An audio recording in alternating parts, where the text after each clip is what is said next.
Hello everyone, please subscribe to my channel to learn Java. So हम लोग आज देखेंगे जावा कीवर्ड्स। अभी हम इस वीडियो में जावा कीवर्ड्स के बारे में देखेंगे। तो जावा कीवर्ड क्या होता है, सिंपल शब्दों में कहें तो जावा कीवर्ड जो है ना, ये जावा में रिजर्व होते हैं। इसको ना क्लास नेम बना सकते हो, ठीक है। जैसे अब आप ऐसे नहीं बना सकते हो कि क्लास कुछ मान लीजिए, ये क्लास वाइल ऐसे लिखते हैं ना, वाइल क्लास, ये ऐसे नहीं क्रिएट कर सकते, ठीक है। ये यूज़ नहीं कर सकते आप, ठीक है। तो ये रिजर्व है, रिजर्व चीज़ों का आपको यूज़ नहीं करना है। अपना एग्जाम्पल कुछ आप ऐसा कर, एग्जाम्पल एग्जाम्पल आप क्लास बना सकते हो ऐसे।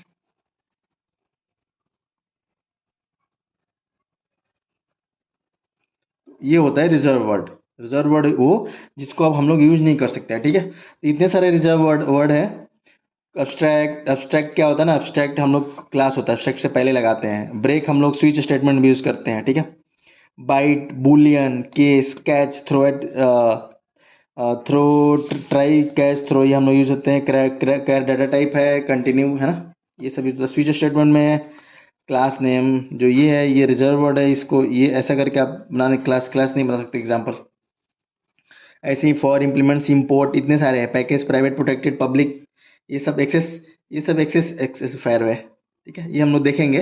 स्टैटिक देखेंगे हम लोग, शॉर्ट देखेंगे, फिर रिटर्न क्या होता है, super keyword, super, throw, throws, wide, synchronise, switch, this, try, catch, flow, final, finally, float. ये तो कैरेक्टर फ्लोट आपको पता ही है, डाटा टाइप है फ्लोट। और फ्लोट, कैरेक्टर, डबल, ये सब डाटा टाइप है, ठीक है।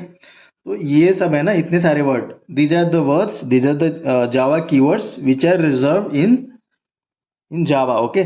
सो particularly we cannot use it, okay. We can't create a name of that using these. So these are reserved word, okay. So you can see it here clearly, okay. So if you want to note it down, please note it down. So please मेरे channel को subscribe करिए जावा सीखने के लिए।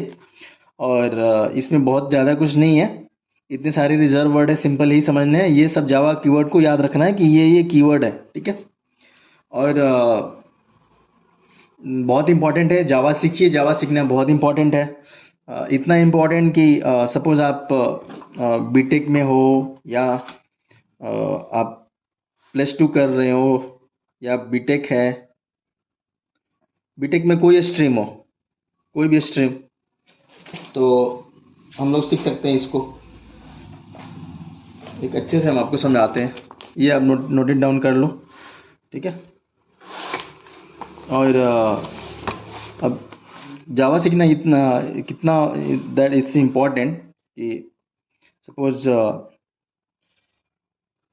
+2 में या BTech, any stream,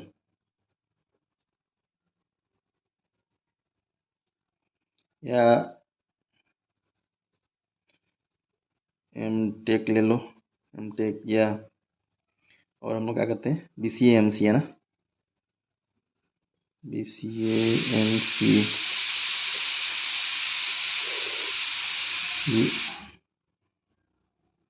जावा boom पे है। अब देखो, कोई भी एनी इंटरव्यू में, ये सारे डिग्री के बाद आप अगर किसी भी interview, if you going to any interview, तो इंटरव्यू में जावा जो है ना, जावा का कोडिंग, जावा का प्रोग्रामिंग, जावा का बेसिक, जावा का थ्योरी, ये आपसे पूछा ही जाता है। तो स्टार्टिंग अगर हम करते हैं, अगर हमने बीटेक पास की,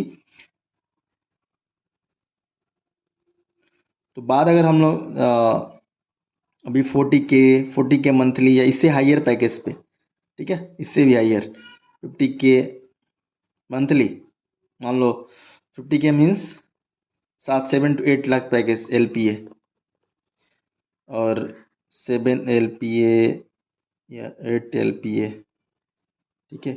और 3 साल एक्सपीरियंस हो गया,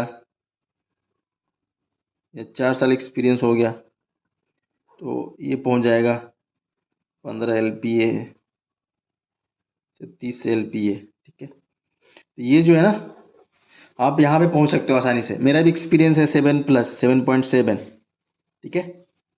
तो वही है मैं कहना चाहूँ कि जैसे हमने भी बीटेक किया, 16 पास आउट है, तो हमने ये सब किया। तो अब तक के हमारा एक्सपीरियंस यही है कि जावा इतना इम्पोर्टेंट है, जावा बहुत ज़्यादा इम्पोर्टेंट है। जावा का इंटरव्यू क्वेश्चन आपको कितना 8 साल एक्सपीरियंस हो जाए फिर भी वो क्वेश्चन पूछा जाता है जावा से।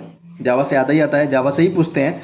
अगर if you are able to write the code in Java और ये सारे थ्योरी बता देते हो तो ऑलमोस्ट 80% इंटरव्यू क्लियर हो जाता है। ठीक है, बाकी आपको टेस्टिंग हो तो टेस्टिंग के बारे में बताओ, या तो डेवलपर हो तो उसके फिर कैसे फ्रेमवर्क बनाते हैं, रेस्ट सर्विसेज कैसे बनाते हैं, वो सब चीज़ एक्सप्लेन करना है। एपीआई ऑटोमेशन है तो एपीआई के बारे में बताना है। But this are the core, this are the very important 80 to 90% interview questions Java से इंपॉर्टेंट आए। और if you want to work in the IT, अगर आईटी में वर्क काम भी करना है वहाँ पे भी जावा की इंपॉर्टेंस है।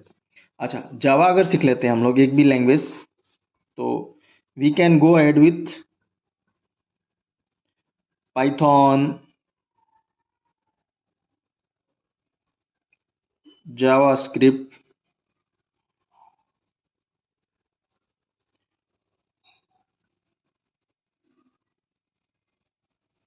तो बैठ के वीडियो देखने से और इंस्टाग्राम चलाने से तो बेहतर है यही हम कर लें। डेली थोड़ा थोड़ा क्या करना है, डेली नोट्स बनाना है। डेली डेली 1 आवर रखिए, नोट्स बनाइए, मेरे चैनल पे मिल जाएगा। और प्रिपेयर करना है, ये कंटिन्यू 6 मंथ करना है। ठीक है, and then start attending the interview, then chances will be more that you will be selected for the interview in interview first round or second round. So it's a very important, because when I go for interview for 8 years experience, they ask same question which is for fresher also they ask.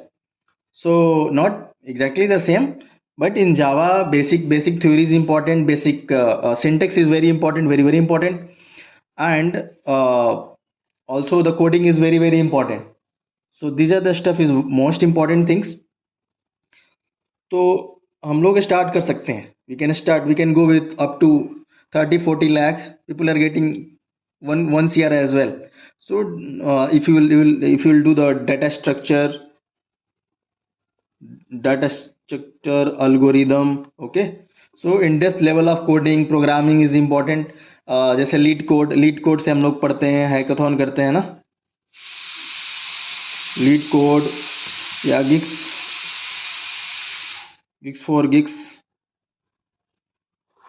यहाँ से आप coding कर सकते हैं उस level का। ये DSA algo के लिए, ठीक है, डीएसए एल्गो के मिले सॉल्यूशन में हम डालेंगे मैं यूट्यूब चैनल पे। तो स्टार्ट करिए जावा से, ठीक है। जावा का सिंटेक्स मैं मेरे चैनल पे मिल जाएगा, जावा का एवरीथिंग। जावा का मैंने स्टार्ट किया है, अभी कीवर्ड क्या है, सिंटेक्स क्या है, ठीक है। तो वहाँ से जावा हम लोग सीख सकते हैं आसानी से। 6 से 7 मंथ 8 मंथ जो लोग +2 में या मैट्रिक भी कर रहे हैं, साइड बाई साइड आप बना सकते हैं नोट्स तैयार करिए। एक घंटा ही काफ़ी है, 1 घंटा दीजिए। उसके बाद साल भर करिए इसको, कोडिंग फिर प्रैक्टिस करिए, सीखिए पहले धीरे धीरे, टाइम लगता है। देन जावा के बाद फिर अभी ये तो पाइथन जावास्क्रिप्ट टाइप ये बाद में सीखना है, अभी नहीं, ये एक को क्लियर कर लेना है, ठीक है। और जावा का सारा चीज़ मैं अभी इसमें बताऊंगा। जावा का बेसिक सिंटेक्स वगैरह तो हो ही गया ना, सिंटेक्स ऑपरेटर्स वगैरह ये, और फिर कलेक्शन फ्रेमवर्क कलेक्शन, और ये डीएसए में काम करता है डाटा स्ट्रक्चर, एरे क्या है, एरे, फिर स्ट्रिंग,